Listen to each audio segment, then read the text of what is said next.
warahmatullahi wabarakatuh. Selamat siang anak soleh dan solehah.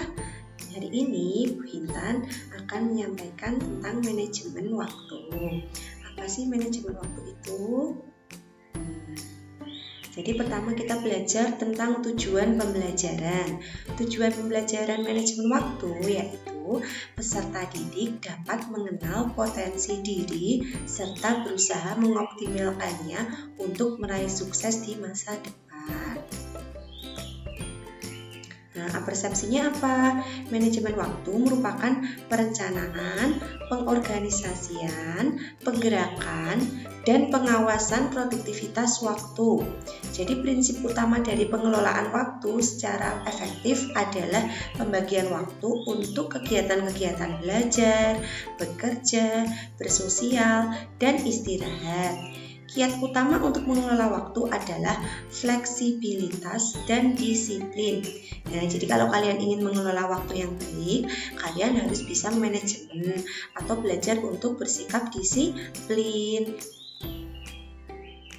Pengertian manajemen waktu. Pengertiannya yaitu suatu pengawasan, pengorganisasian, penggerakan, dan perencanaan atas produktivitas waktu yang dilakukan oleh seseorang. Nah, tujuannya apa? Tujuan dari manajemen waktu yaitu untuk mencapai target dalam waktu yang sudah ditetapkan. Dengan begitu, waktu akan dimanfaatkan sebaik mungkin. Nah, jadi kalau kita punya target, kita harus bisa memanajemen waktu atau kita harus bisa membuat jadwal sesuai dengan apa yang akan kita kerjakan. Nah, di sini ada cara manajemen waktu yang baik. Yang pertama, kalian bisa membuat daftar agenda. Yang kedua, mengatur prioritas utama. Yang ketiga, belajar mengenali waktu produktifmu.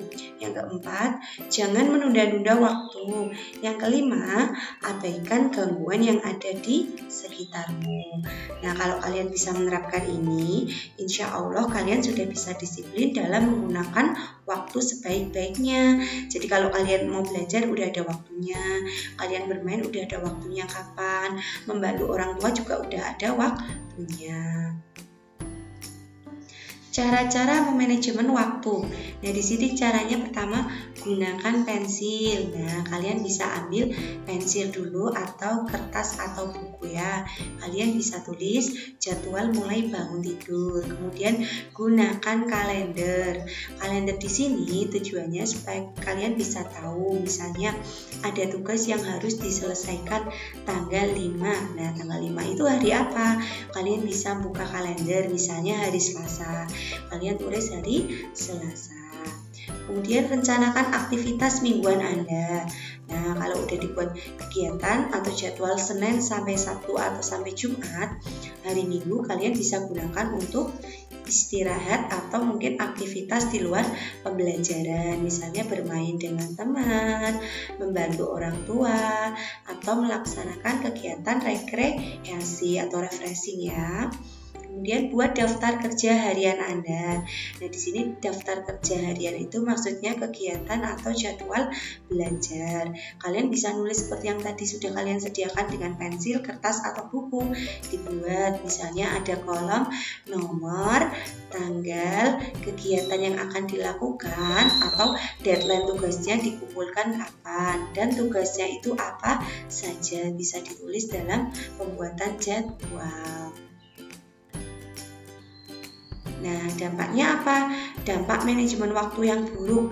Kalau kalian tidak bisa memanajemen waktu dengan baik, maka akan punya dampak yang buruk. Yang pertama dalam penumpukan tugas. Nah, tugas di sini nanti kalian bisa menumpuk. Akibatnya salah satu dari tidak mengelola waktu dengan benar, ketika waktu sudah dekat barulah dikerjakan. Tugas itu tidak bisa dikerjakan dengan efektif. Nah, kalau tidak bisa dikerjakan dengan efektif, nanti hasilnya apa? Akan tidak bisa maksimal atau kalian akan mendapat nilai yang jelek. Jadi kalau bisa ada tugas itu jangan dikerjakan mepet atau menumpuk atau mepet dengan hari yang telah ditentukan, karena nanti akan juga berpengaruh pada hasil atau nilai yang diperoleh. Yang kedua, yang pasti tadi ya, hasilnya tidak memuaskan. Jelas kalau kita sudah menumpuk tugas, maka hasilnya tidak akan memuaskan. Pengelolaan waktu yang tidak benar akan menghasilkan sesuatu yang tidak memuaskan, karena tidak menempatkan tugas dalam posisi yang tepat.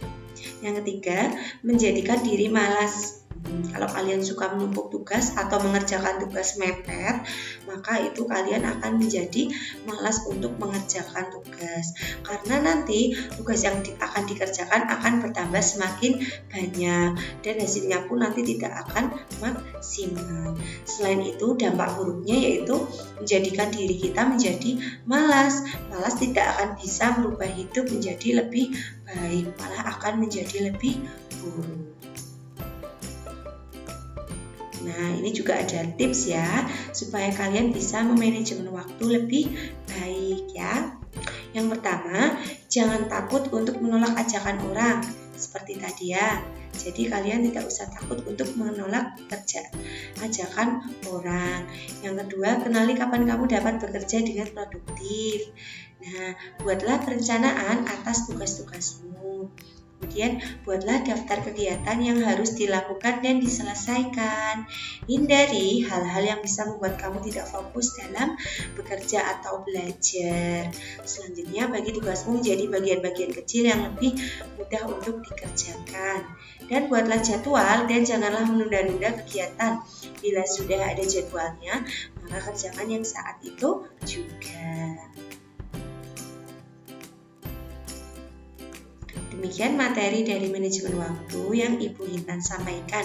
Mudah-mudahan dapat sedikit memberi manfaat. Terima kasih. Bu Intan akhiri.